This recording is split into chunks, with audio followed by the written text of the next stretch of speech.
हवा से बात करता हुआ।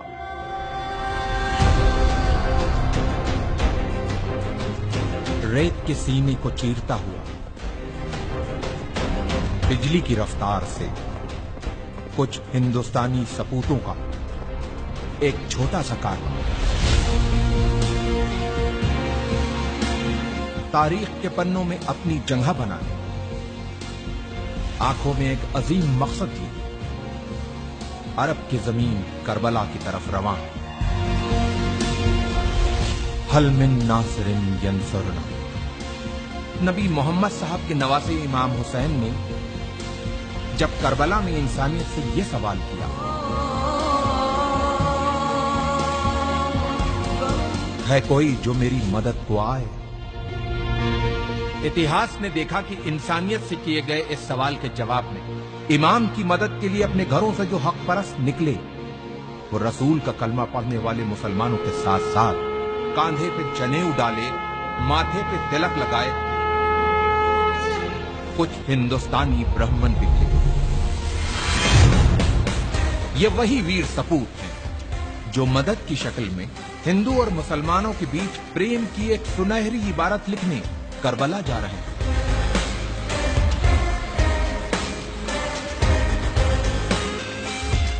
जालिम बादशाह यजीद अपनी हुकूमत के नशे में चूर होके इंसानियत का चेहरा बिगाड़ देना चाहता था, लेकिन उसे यह पता था कि जब तक नबी मोहम्मद साहब के नवासे इमाम हुसैन जिंदा हैं, तब तक वो अपनी मर्जी की नहीं कर सकता। उसके इसी डर ने इमाम हुसैन को उनके परिवार के साथ करबला में घेर के उनसे अपनी हुकूमत के सामने सर झुकाने को कहा। जियो और जीने दो की जिंदा मिसाल पेश करते हुए इमाम हुसैन ने यजीद के सामने एक पेशकश रखी कि अगर तुमको मुझसे कोई खतरा हो तो मुझे रास्ता दे दो ताकि मैं हिंदुस्तान चला जाऊं।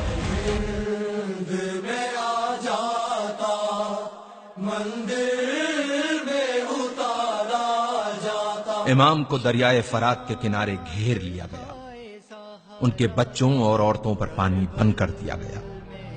यह सब जुल्म यजीद के खत मिलने के बाद इब्ने जियाद ने इमाम हुसैन पे किए। इमाम की तरफ से भी खत लिखे गए।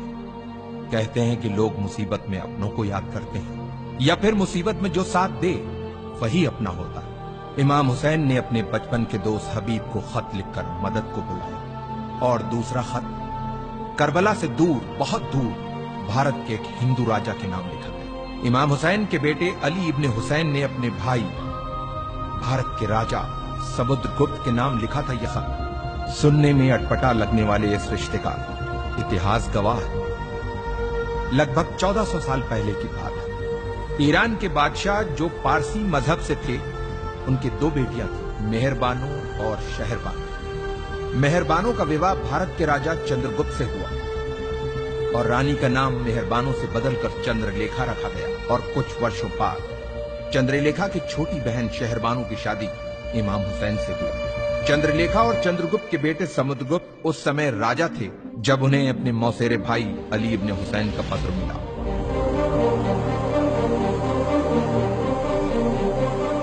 राजा समुद्रगुप्त ने जल्द ही वीर सैनिकों की एक टुकड़ी तैयार करके उसे करबला की तरफ रवाना किया। इन वीर सैनिकों के सरदार का नाम रेहबदत था, जो एक मोहयाल ब्राह्मण थे।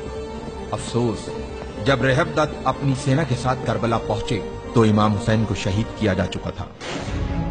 ये जान इन ब्राह्मणों का दिल टूट गया और जोश में अपनी तलवारों को अपने गलों पर रख लिया कि जिसकी जान बचाने आए थे, जब वही नहीं बचा तो अब हम जी के क्या करेंगे। लेकिन इमाम के चाहने वाले अरब के वीर योद्धा जनाबे मुख्तार के मना करने पे इन वीर सैनिकों ने अपनी तलवारों को अपने गलों से हटाया और मुख्तार के साथ मिलकर खूने इमाम हुसैन का बदला लेने के मकसद से दुश्मनों से एक यादगार युद्ध किया और उन्हें हिंदुस्तानी तलवार के जौहर दिखाया। इन वीर सैनिकों ने करबला में जहां पड़ाव डाला था, उस जगह को हिंदिया कहते हैं, जो जगह आज भी उसी नाम से मौजूद है। इन ब्राह्मणों में से कुछ करबला में वीर गति को प्राप्त हुए, कुछ वहीं बस गए और कुछ अपने देश भारत चले आए। इतिहास इन वीर ब्राह्मणों को हुसैनी ब्राह्मण के नाम से जानता हूं।